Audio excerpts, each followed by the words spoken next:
never harmed you. Neither you gentlemen.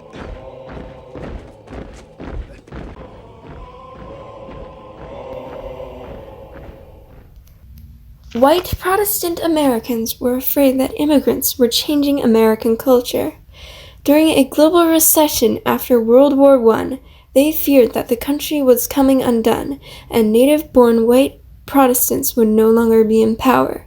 The perceived growing influence of Catholics and Jews in American life, the migration of African Americans to the North, and the increase in freedoms for women confirmed the sense that the world was getting out of their control. White Protestant Americans believed that they needed to uphold pure Christian values. The Second Klan expanded on their belief in white supremacy to include anti-Semitism, anti-Catholicism, anti-immigration, misogyny, and Christian nationalism. Their mission was to maintain white Anglo-Saxon Protestant supremacy in the United States.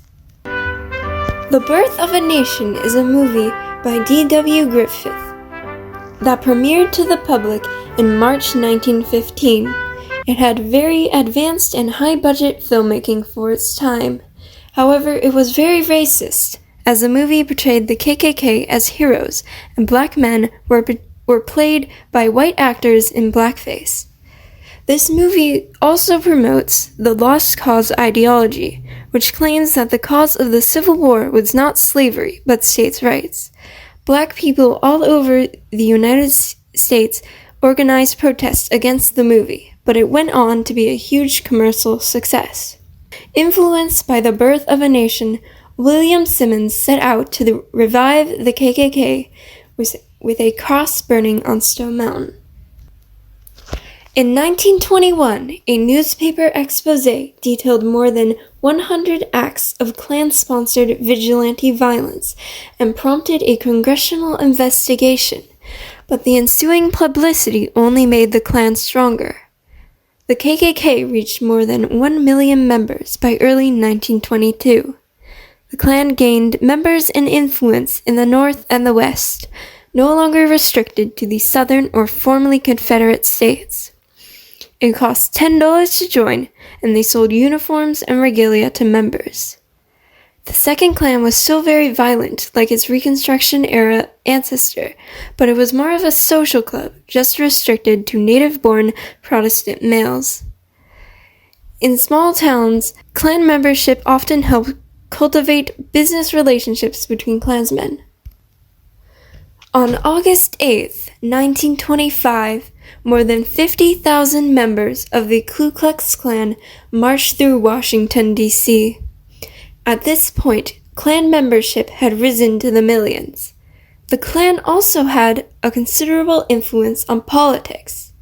An estimated 75 House members took their seats with KKK assistance in the 1920s. The Klan was normalized as a force of conservatism, and not the hateful group it was.